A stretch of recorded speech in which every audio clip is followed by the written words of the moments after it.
اور وراثت کے کیا مسائل ہیں، ٹھیک ہے، اور فلاں جو ہے وہ بات گستاخی رسول میں آتی ہے کہ نہیں آتی ہے، اور فلاں جو ہے وہ گستاخی صحابہ پہ ہے کہ نہیں ہے، ٹھیک ہے، اور جو کربلا میں ہے وہ کون ٹھیک تھا اور کون غلط تھا، ٹھیک ہے، یہ ساری باتیں تو آپ کو پیٹ بھر کے ملیں گی. آپ 4 ڈھونڈیں گے آپ کو 400 ملیں گی، اور ہر عالم آپ کو اپنی زبردست بیان کی طاقت سے ان چیزوں کو بیان کرتا ہوا ملے گا.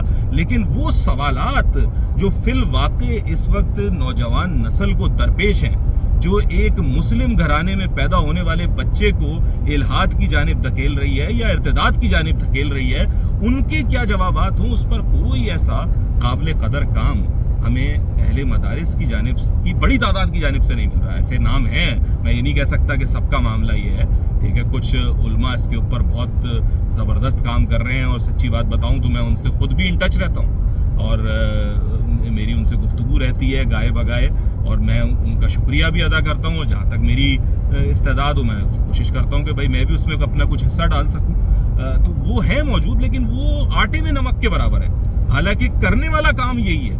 کام یہ نہیں ہے کہ اب آپ صرف تجوید بتائیں، ٹھیک ہے، تجوید کوئی بھی پڑھا سکتا ہے، ٹھیک ہے، کوئی بھی جو بنیادی تعلیم رکھتا ہے عربی کی وہ سکھائے گا. میں یہ نہیں کہہ رہا کہ وہ امپورٹنٹ نہیں ہے، وہ ضروری نہیں ہے، یا فقہی مسائل جاننا ضروری ہے، وہ بھی ضروری ہیں، لیکن اس سے برتر کام ہے جو بڑے علماء کے کرنے کا ہے.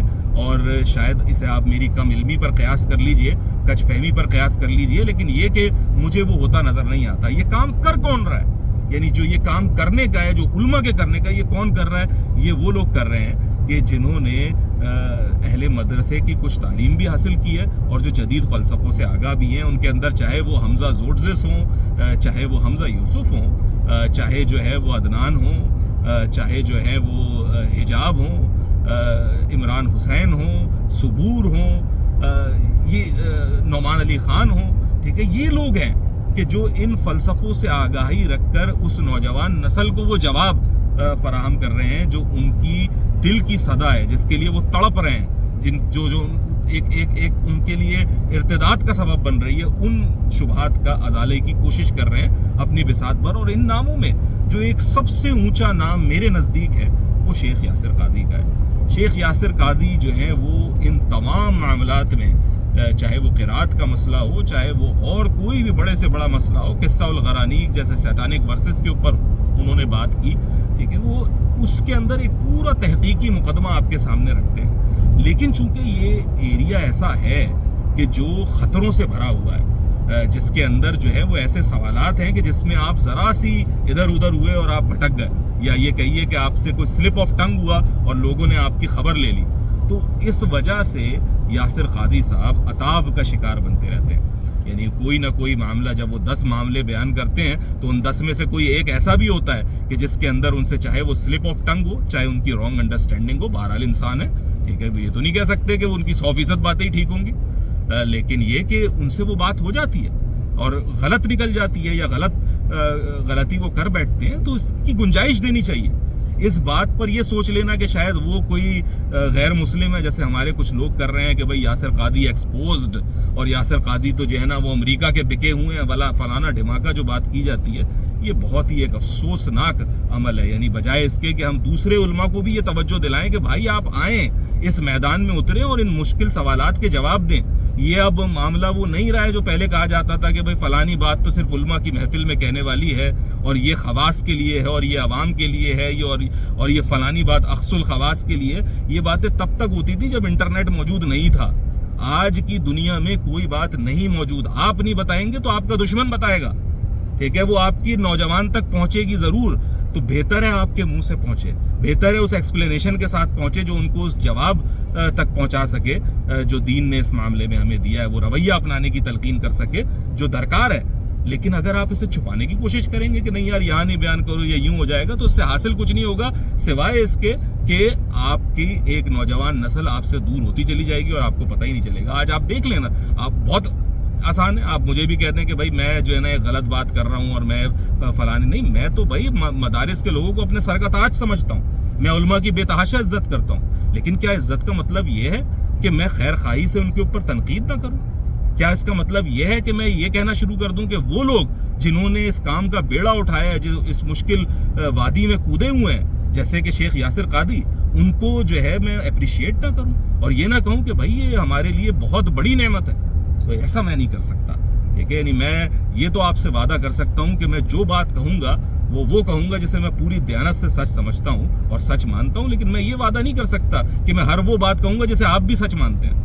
آپ کا سچ ہو سکتا ہے مجھ سے مختلف ہو، میں تو وہی بات بیان کر سکتا ہوں جس کے بارے میں دیانت داری سے یقین رکھتا ہوں۔ ہمارا ایک مزاج الگ ہے یار، یعنی آپ عوام کا جائزہ لے کر دیکھیں تو اہل اسلام کے اندر اکثریت اور بر صغیر پاک و ہند کے اندر جو ہے وہ بالخصوص آپ کو یہ رویہ نظر آتا ہے کہ ہمارے ہاں بات حق کو جاننے کی نہیں ہوتی، عقیدت کی یا توہین کی ہوتی ہے، ٹھیک ہے؟ یعنی آپ یا تو کسی کی عقیدت میں مبتلا ہو جاتے ہیں اور آپ کو اس کی ہر بات ساری اچھی لگنے لگتی ہے، یعنی آپ اس کے غلط کو بھی صحیح کہتے ہیں اور اس کے صحیح کو بھی غلط کہتے ہیں، ٹھیک ہے؟ یہ معاملہ آپ اپنا لیتے ہیں کسی کے بارے میں کہ اگر آپ کسی کی مخالفت کر رہے ہیں تو آپ اس کے صحیح کو بھی غلط کہہ رہے ہیں، اور اگر آپ کسی کی حمایت کر رہے ہیں تو اس کے غلط کو بھی صحیح کہہ رہے ہیں۔ یعنی یا تو آپ نے کسی کو جو ہے نا وہ بالکل ہی معاذ اللہ پیغمبری کی مسند پہ بٹھا دیا کہ کوئی غلط بات ہو ہی نہیں سکتی ان کی جانب سے، یا پھر جو ہے نا آپ نے بالکل ہی فرعون کا تمغہ دے دیا ہے کہ اس کی ہر بات ہی غلط ہوگی۔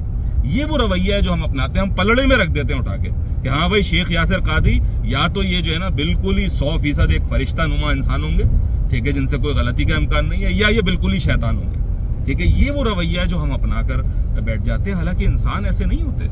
مجھ سمیت اور آپ سمیت ہم سب وہ لوگ ہیں کہ جن میں کچھ باتیں ٹھیک ہوتی ہیں، کچھ غلط ہوتی ہیں۔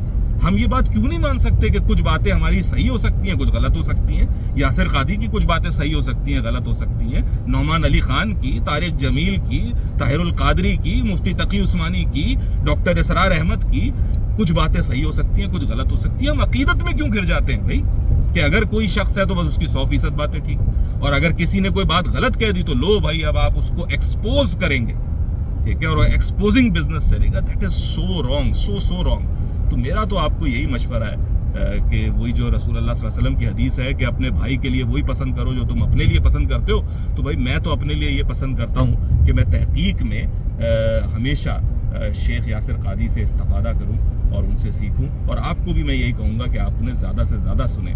میں جانتا ہوں کہ بہت قیمتی لوگ بھی جن کا علم ہے وہ جو ہے وہ شیخ یاسر قادری پہ بڑی سخت تنقید کرتے ہوئے نظر آتے ہیں۔ مثال کے طور پہ دانیال حقیقت جو صاحب ہیں، ٹھیک ہے، ان کا علم ماشاءاللہ اللہ نے ان کو بہت دیا ہے، لیکن ساری انرجی جو ان کی چل رہی ہے وہ کیا چل رہی ہے؟ وہ یہی چل رہی ہے کہ فلانا ایکسپوزڈ اور ڈھماکہ ایکسپوزڈ، اور اس نے یہ بات کر دی اور اس نے وہ بات کر دی۔ تو باوجود اس کے کہ ان سے بھی میں سیکھتا ہوں، ان کے علم کو میں اپریشیٹ کرتا ہوں، لیکن یہ رویہ جو ہے یہ میرے خیال سے ٹھیک نہیں ہے۔ ہمیں ان اہل علم کی قدر کرنی چاہیے، اور یاسر قادری بالخصوص ایک وہ درخشاں نام ہے، ٹھیک ہے، یعنی جو کہ آج کی دنیا میں نایاب ہے، کہ جس کو نہ صرف یہ کہ مدرسے کی روایتی تعلیم پر ایک عبور حاصل ہے، بلکہ وہ ان فلسفوں پر بہت اچھی گرفت رکھتا ہے جو ہم میں اور آپ کو حاصل نہیں ہے، ٹھیک ہے؟ اور یہ جو ہم بات کرتے ہیں کہ بھئی ہمیں ضرورت ہی کیا ہے، آج آپ سنتے ہیں جو مولوی حضرات ہمارے الہاد پر بات بھی کرتے ہیں یا ان فلسفوں پر بات کرنے کی کوشش بھی کرتے ہیں، ان کی بھی ایک بڑی تعداد آپ کو لگتی ہے کہ انہیں ان فلسفوں کی آگاہی نہیں ہے۔ یعنی وہ بات فیمنزم کی کر رہے ہیں، لیکن فیمنزم اپنی اصل میں کیا فلسفہ پیش کرتا ہے، اس کا کیا مینیفیسٹو ہے، انہوں نے کبھی نہیں پڑھا۔ وہ ایوولوشن کے خلاف بات کرتے ہیں، لیکن تھیوری آف ایوولوشن لکھی ہوئی کیا ہے انہیں نہیں پتا، بس وہ یہ کہتے رہیں گے کہ بندر سے انسان بن گیا، بندر سے انسان بن گیا۔ وہ اس کو نہیں جانیں گے جو اس کی باریکیاں ہیں، جو جاننے کی ضرورت ہے۔ تو جب تک آپ اس فلسفے کو جانیں گے نہیں تو اس کا جواب کیسے دیں گے؟ علامہ اقبال آج اقبال کہلاتے ہیں، آپ ان کی عزت کرتے ہیں، کیوں کرتے ہیں؟ اس لیے کہ ان فلسفوں میں اترے تھے اور اس کا جواب دیا تھا۔ علامہ ابن حزم آج آپ ان کی الملل والنحل پڑھ کے جھوم جاتے ہیں، کیسا فلسفوں کا جواب دیا؟ اس لیے کہ وہ فلسفوں کو گھول کے پیے ہوئے تھے۔ آپ امام ابن تیمیہ کے گن گاتے ہیں، انہیں بتاتے ہیں کہ ہی از اے جائنٹ، رائٹلی سو، لیکن وہ کیوں تھا؟ کیونکہ انہوں نے ان فلسفوں کو پڑھا ہے۔ آپ ابن رشد کے گن گاتے ہیں، کیوں گاتے ہیں؟ کیونکہ وہ ارسطو ثانی کہلاتے تھے۔ آپ امام غزالی کے جو ہے نا وہ تعریف کے پل باندھتے ہیں کہ انہوں نے جو ہے نا بھائی فلسفے کا بڑا خطرناک جواب دیا ابن رشد کو، لیکن وہ جواب دیا کیسے؟ ذرا کتاب پڑھیں تو صحیح آپ، ٹھیک ہے؟ تو آپ کو اندازہ ہو کہ بھائی انہوں نے وہ جواب اس طرح سے دیا کہ پہلے انہوں نے اس فلسفے کو پڑھا ہے، اس میں اپنے آپ کو ایکسپرٹ بنایا ہے، اتھارٹی بنایا ہے، and then he talks about it. تو کیسے ممکن ہے کہ آج آپ اٹھ کر جو ہے نا ایوولوشن پر بھی بات کریں, آپ ڈارونزم پہ بھی بات کریں, آپ ایگنوسٹسزم پہ بھی بات کریں, آپ ڈیزم پر بھی بات کریں, آپ فیمنزم کے اوپر بھی بات کریں, ٹھیک ہے, آپ جو ہے نا جو آج کی فریڈم آف اسپیچ ہے اس پر بھی بات کریں, آپ کو جو ہے نا ویسٹرن فلسفیز کا پتہ ہی نہ ہو, آپ کمیونزم کے کیا معاملات ہیں وہ آپ جانتے ہی نہ ہو, آپ نے نہ کبھی رچرڈ ڈاکن کو پڑھا ہو, نہ آپ نے چارلز ڈارون کو کبھی پڑھا ہو, ٹھیک ہے, نہ آپ نے جو ہے وہ نوآ ہراری کو کبھی پڑھا ہو, ٹھیک ہے, آپ نے مین لوگوں کو پڑھا ہی نہیں کہ جو ان کے ہارسز ہیں جو اس کو آگے چلا رہے ہیں, اور آپ اس کا جواب دینے کھڑے ہو جائیں تو پھر کیا ہوگا؟ یہ تو ہوگا کہ جو سبحان اللہ کے ہے حلق سے نکال کر سبحان اللہ بولو, وہ تو مل جائیں گے آپ کو بہت سارے بولنے والے جو پہلے سے ہی مسلم ہیں, لیکن کیا یہ اکیڈیمیا میں کوئی حیثیت رکھتی ہے؟ کوئی علمی دنیا میں اس کی حقیقت ہوگی؟ تو نہیں, ایسا نہیں ہو سکتا. تو یہ کام کون کر رہا ہے؟ یہ شیخ یاسر قادی کر رہے ہیں. تو پلیز پلیز پلیز قدر کیجئے ان کی. میرے خیال سے ابھی تک کے لیے اتنا کافی ہے. میں بس اس ویڈیو کو ریپ اپ کرتا ہوں, ختم کرتا ہوں, اور مجھے نہیں معلوم کہ آگے کوئی ویڈیو بناؤں گا کہ نہیں بناؤں گا. ابھی تو پروگرام میں جا رہے ہیں جہاں ویڈیو ریکارڈنگ منع ہے, ٹھیک ہے, تو ہم ویڈیو ریکارڈنگ تو وہاں نہیں کر سکیں گے, لیکن یہ کہ کوئی میرا تاثر ہوا تو بعد میں بھی انشاءاللہ ریکارڈ کر دیں گے. ابھی تو ہم جا رہے ہیں تو سوچا ابھی یہ ویڈیو بناؤں اور اپلوڈ کر ڈالوں, تو انشاءاللہ یہ آپ تک ابھی پہنچے گی کچھ دیر کے اندر. بہت سا خیال رکھیں, محبت کریں, اور سارے علماء کی بلا تفریق مسلک اور فرقہ جو ہے نا ان سے محبت کریں. یہ ایکسپوزنگ بزنس سے نکلیں یار, بڑے ہو جائیں, ٹھیک ہے, یہ بچپنا چھوڑ دیں. یہ جو مزے آتے ہیں نا, جو مرغے لڑانے والے مزے ہوتے ہیں کہ میرا مرغا جیت گیا اور دوسرے کا مرغا ہار گیا, ٹھیک ہے, یہ ان سے نکلیں, ٹھیک ہے, وہ چاہے وہ علماء کے درمیان ہو, سب کی عزت کریں جو بھی دین کا کام کر رہے ہیں. انشاءاللہ اپنا خیال رکھیں. بہت سا جلد دوبارہ حاضر ہوتے ہیں, ملاقات ہوتی ہے. السلام علیکم ورحمۃ اللہ.